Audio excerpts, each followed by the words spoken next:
Here we are in the Signmakers Village, and our latest session is going to have Craig Brown, who's chair of the BSGA, of course. He's going to be talking to Lawrence Green, one of the members of the BSGA, but also MD of Green's the Signmakers.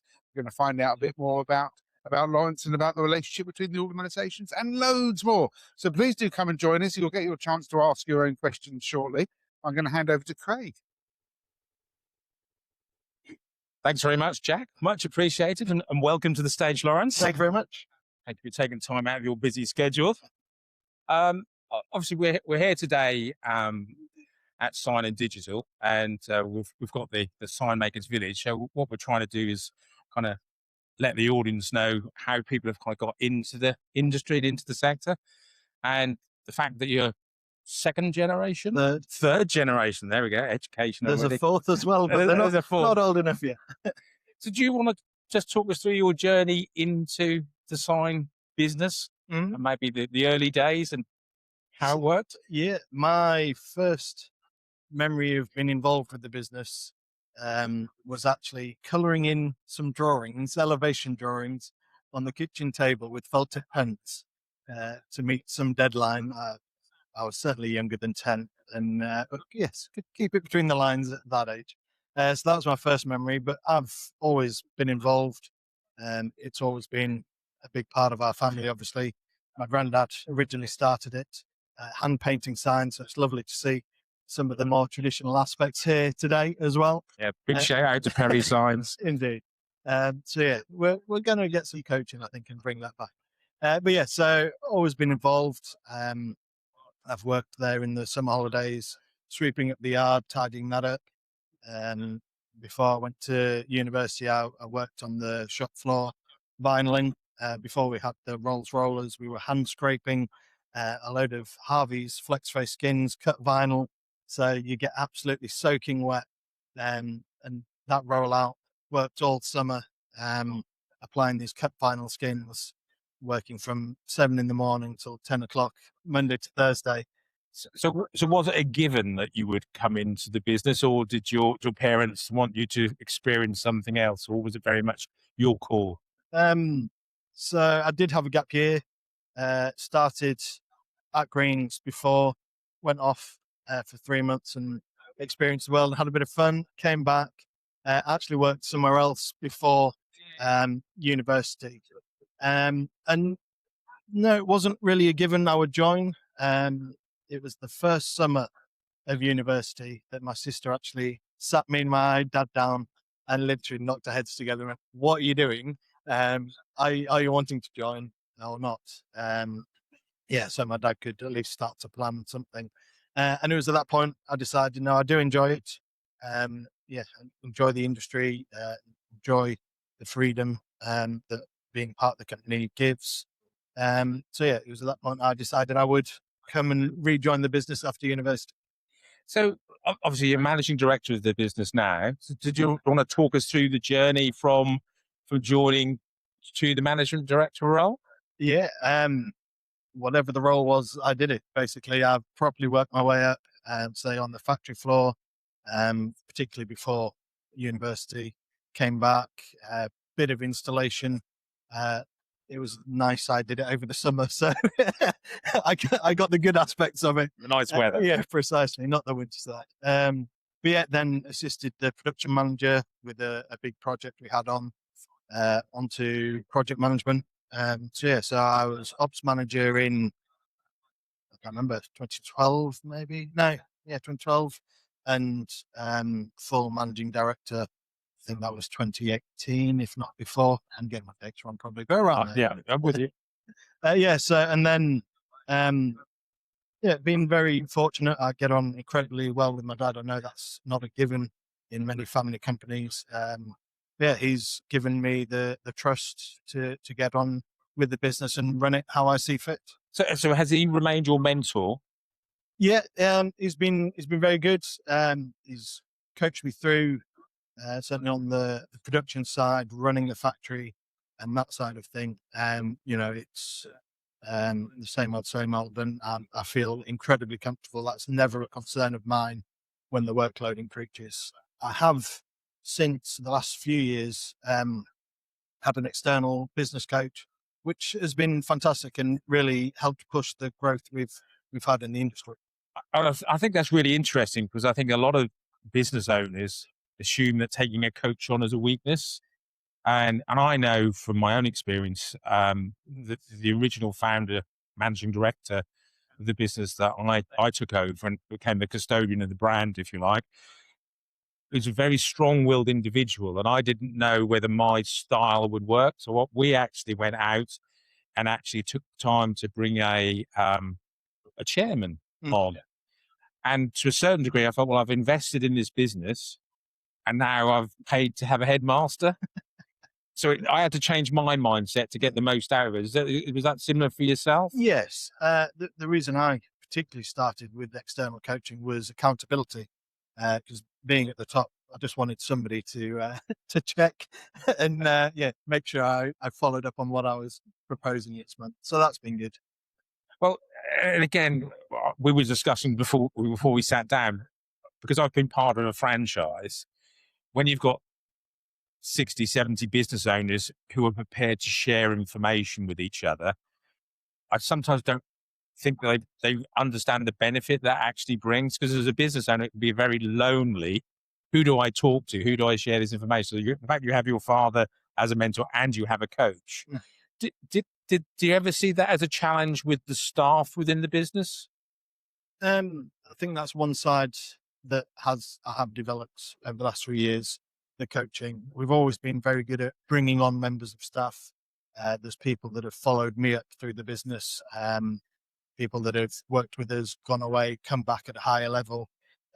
So yeah, we've always been very good at that, very good at staff retention, making sure we look after them. It is, they're the team that do all the hard work and look after our customers. So it's them we need to look after first. So on that front, you've come from, obviously, as you say, third generation. So things when the business originally set up to where they are now. What are the elements that you've brought in that when I say draconian changes, dramatic changes you think have enhanced the business? The first major change was wide format digital print.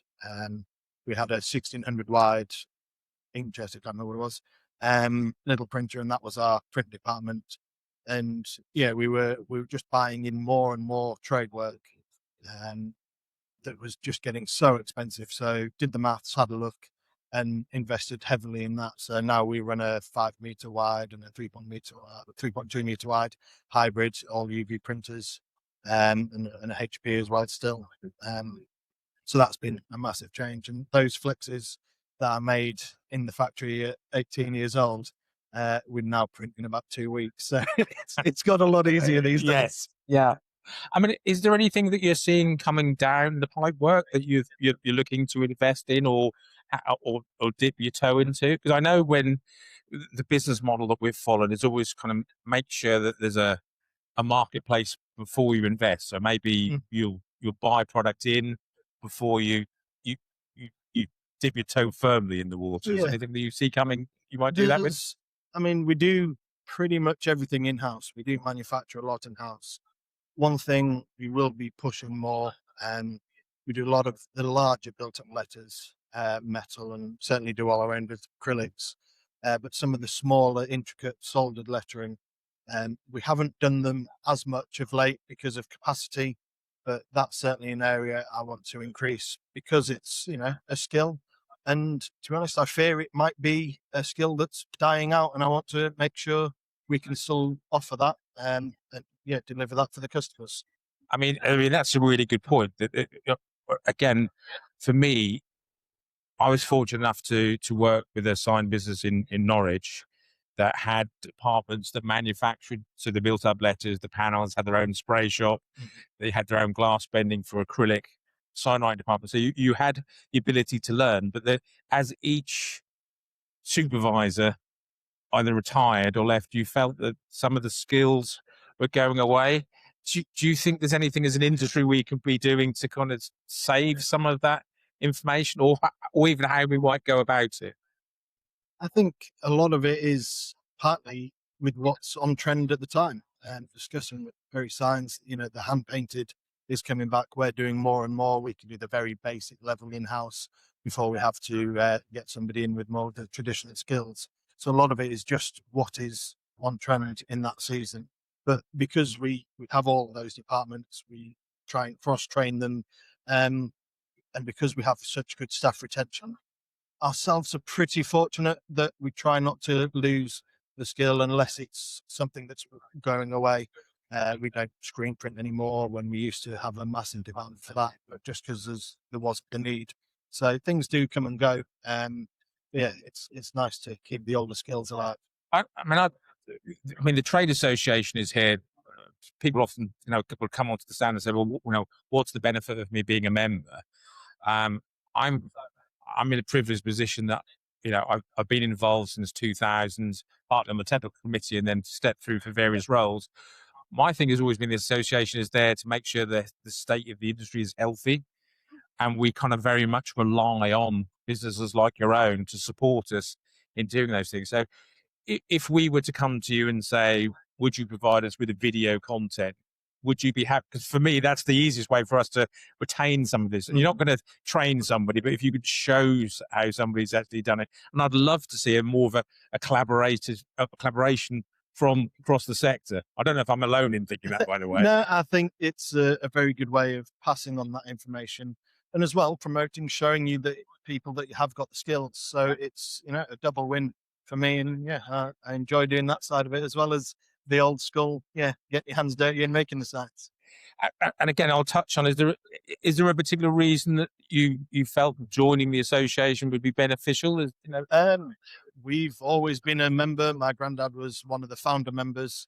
At one point, my granddad was national president, I think, and my dad was area chairman or something. I'm looking at Sue because she will have the honours board. So there's a strong affiliation, but it's not just a thing we sign up to each year and that's it. It's accreditation. It is generally useful. Even we who've done most things in the industry have referenced and looked things up. Some of the documentation you can download from the website because you are a member is fantastic to be able to give the customer, such as the maintenance document as one off the top of my head, just to go, no, look, these are the recommended standards. It's not just us saying this is the industry standard. So it does help across the board. Yeah.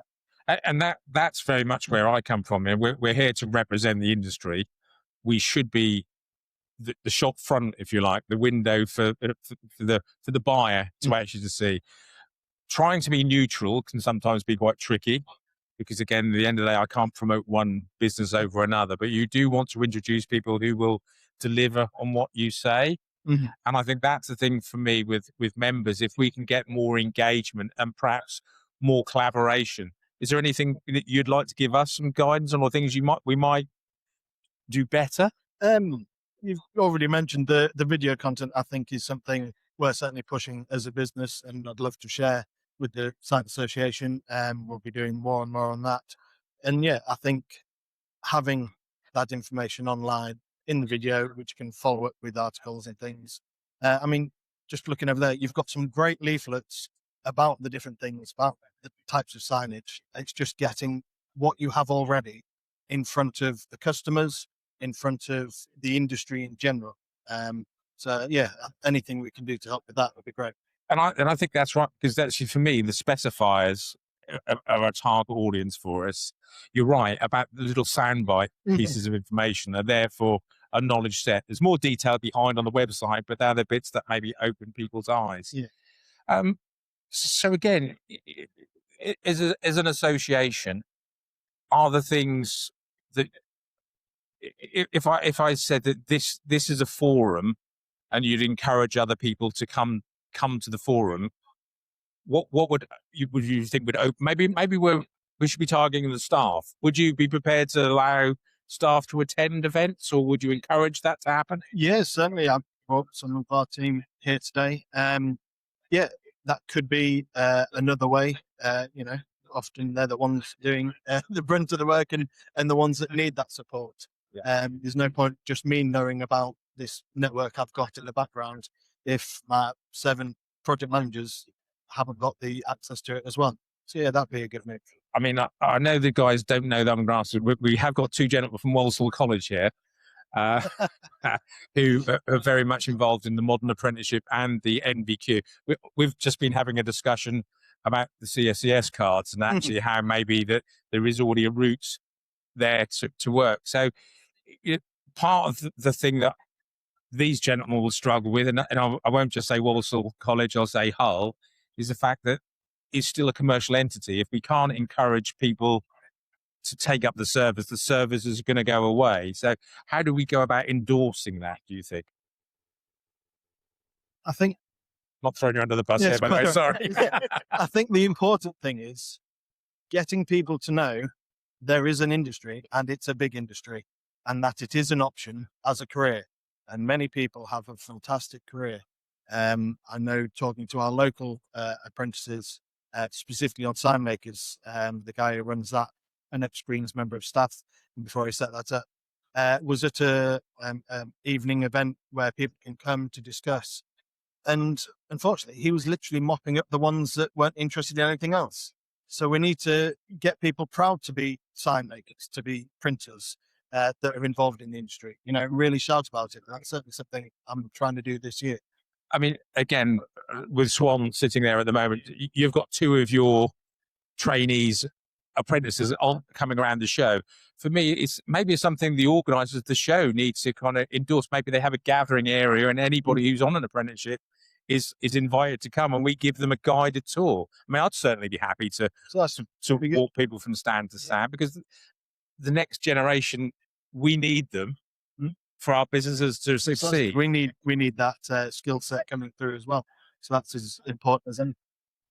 Would you like to add anything, Swan? I'll throw you under the bus. Is there anything you'd like to say? I could. Well, there we go. We've introduced you people. There's another conversation after the event. Oh, hold on. An old warhorse coming onto the stage is Clive. And so everybody knows Clive actually walked me through my NVQ and was my assessor. So I'll hand the microphone. Yeah, hello. Yeah, there's a lot of people who just don't realise that there are qualifications in the industry at all. A long time ago, we were at Walsall, we were heavily sponsored by Roland. Now, when Roland pulled out of our sponsorship, and we've even spoken to a few people today who just assumed that the qualifications had gone. Well, that is not the case. We still have standalone NVQ2 and NVQ level 3, and we also have apprenticeships from the age of 16 upwards. The apprenticeships are funded. They are up until, I think it's gone up to 25 now. Fully funded. Yeah. Is 25 the age? No, we can take anybody. It doesn't matter what the number of people. Doesn't matter what age. It's They're funded up to the age of 20. That's right. Yeah. After that, Speak slowly. I'm from Norfolk. Yeah, funded up until the age of about 25. When it's co-funded, because most of the companies are SMEs in signage, then it's a £500 fee. So it's not really going to break the bank. Plus you do get some benefits. It's £1,000 from government to help you. Larger companies obviously will be paying into an apprenticeship levy.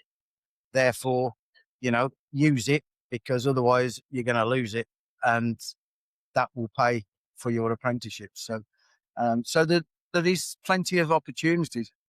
But coming back to what you were saying about we are a huge industry, but nobody knows what we do. And we have tried so many times to go into schools and promote the sign industry, and it just doesn't happen. I don't know why, but nobody wants to do it. You're right there. I followed up on a LinkedIn, good old LinkedIn, LinkedIn lead from a sixth form administrator in a coastal college, and she was after people to come in on their careers open day. So I said, yeah, I'd love to come along. She said, well, what do you do? I'm in the sign industry. What's that? So as soon as you explained it, absolutely great. I was welcomed. I've been asked back again this year. So you're right. It's very difficult. You assume that people know what we're all about, and they don't. But what I will say is, obviously we'll host this video actually on our channel, and we'll highlight the fact that the colleges are there doing it, and they need your support, because that's what we need to do. They said the youngsters are our lifeblood. Now, us old war horse. Sorry, this old war horse. This old war horse. On Thank you, that Craig. front. No, thanks very much. Okay. We'll swap. There we go. Right. Which is training is a huge part, and we obviously we do recognise that. I'm going to ask one last question, and that's what I've done to each audience members. Is if you could kind of revisit yourself at the start of this journey, is there any advice you'd give yourself? It's always a good question when you have to pause and think about the answer, isn't it? I think twofold, and we've discussed them both, is embrace the coaching sooner, both personally and for your team. And the networking side, the supporting the others, get involved with that more. There's a lot of value in it, both for me and for the people around you. It's give and take both ways. Perfect. So I'm going to hand my microphone over to Jack to see if there's any questions that he'd like to ask. As on cue, an endpoint assessor. I got all right. Yeah, hi. David, by the way. That's me. Yeah, I'm just interested in general communication. I know that Green Sign Makers are quite a big organisation. How important is it to you to embrace a management information system? And can you advise how you communicate through the vast amounts of departments within the factory, from the initial survey through to handover? Mm-hmm. And what have you learned over the years in terms of what have failed, and what are you using at the moment, and how important is it to you from a communication perspective at the moment? I think that's an area of the business I've been driving forward and looking to improve. We currently use the Clarity software, which has been great for us. Before that, before we got that, it was very traditional spreadsheets and all that kind of side. Yeah. I think coincide that, what we're very strong at, which helps with the communication, is a fantastic set of values. I've only recently actually put those down on paper because I felt we needed to with our social media side, but everybody was just living and working by them. I often say we're there long enough each day. I just want a nice place to work, which has helped. So that's helped on that side. And what was the other part of the question? Sorry. Well, it was based. Have you used many management information systems over the years, and have any of them failed, or do you have any? No. If regrets? anything, say we brought in Clarity a good while ago, which has been fantastic. Yeah. On the pricing side, we are exploring the use of AI. Got me to be going ahead with that, to assist in multiple departments as we're growing. It may be that we're using some bots or whatever to assist the current staff rather than gaining more. Yeah. So we are exploring that side as well, and well down the line with that. Yeah. No, I've noticed going through many factories in the UK that a lot of people are embracing software, and I find that a lot of the staff do embrace logging on to management software, logging off when the work's finished. And I've just, in my experience, I think it's working out there. That's why I wanted to ask Greens, because you've got such a big facility. There's a lot of areas to walk through, isn't there? A lot of departments. It's a big old factory, many rooms. And if you forget a piece of paper at one end of the factory, then you've got to go at the other end. It's no good, is it? I'm being honest, we've still got some updating to do. Yeah. Inherited a very traditional manufacturing business. Yeah. It's getting there, and it's people have appreciated with openness. Us looking for ways to make it easier for them. So, okay. Finally, then, in terms of your apprenticeships and your apprentices that you take on, you said you've got a good retainment of staff.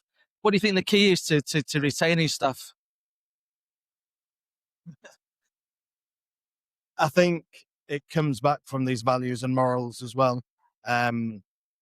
Just doing the right thing. A big thing for me is I hate when things aren't fair, and that is reflected in the business, both to our staff, to our customers. I'm sure customers appreciate that. So I think that carries a lot of value with the retaining. Obviously, pay them a fair, decent wage. We go out and get an idea of what the average wage is for that role in our region from a local recruiting company, which is always useful so they can see we're honest and open. Yeah. But yeah, just being fair, being open, and being honest gets you quite far these days. That's it. All right, then one more question. So, out of the whole of the business, what's your particular favourite element of the job? Um, Being an MD. Did you read my script? to be honest, the sign making. The actual product itself. Yeah. Being creative, going right. Well, we make this, we make that. How can I make these together? What else can I come up with? Yeah. The R&D side of it is that's what I really like doing. Which hopefully comes across with us in the industry. But yeah, it's nice to get my hands dirty still and go out there and show them. Particularly, I like sometimes when we've got a new apprentice and they've been in 4 or 5 months, I'll go out and spend an hour with them on the bench, one side to the other, and be like, right, well, you've got that to do. I'll do the same on this side. Let's see who Nice does the one. most in an hour. Okay, thank you. Thank you, David. Really appreciate it. My turn now. Aha, my turn. There's more. There's more, yeah. You mentioned at the start that you're third generation, and there's potentially a fourth coming through. As a youngster, obviously, living around a sign business, you've got the same kind. Were you really into signage, or do you not like it? And are your young people, whether they're boys or girls, or what age they are, do they have a sort of love of signage because of you? So I've always been hands-on, creative, making things in the garage, hitting things with a hammer, taking things apart and never putting them back together, and that kind of thing. And the signage industry has been a nice extension of that, allowed me to continue to be creative with even bigger and fancier pieces of machinery. So that's always been nice. So I wasn't always going to be involved, but when I truly thought about it, it was the perfect career for me, which is why we really went for it. For my kids, they're 9 and 12 at the minute. They've made stickers, that kind of things. It was half term last week. My son was off with scouts. So my daughter, who's 12, came in and helped for the day, partly in the account side, sorting out invoices and things, a bit on the marketing, helped with the recordings we do. So yeah, and she was going out into the factory to sort things out and reach people. So they have shown an interest. My son, we even saw at Scouts, they were doing a business thing, career thing. Said, "Oh, what do you want to be when you're older?" And we noticed, he didn't tell us, but we noticed he put sign maker. Oh, So that was rather good. Good But lad. there's no pressure. I appreciated that Yeah. option being open to me. So it will be an option if they want to. But yeah, if anything, it'd be nice if they went and saw the world, saw other businesses, make mistakes elsewhere, and then come back. That sounds very sensible. It makes me think of Michelle Henry out in New Zealand. She's fourth generation, because it can just as easily be a woman in sign making. We do a lot of that today. Look, thank you so much. Did you have anything else you were going to ask? No. Please, Yeah, it's quick to hand it no, over. yeah. You've done well, Lawrence. It was to thank Lawrence for kind of sharing that. I know it's not always easy to sit in front of a camera or a crowd, but sharing life experiences is what it's all about, and hopefully we improve the rest of the industry while we're doing it. Fabulous. Thank you very much.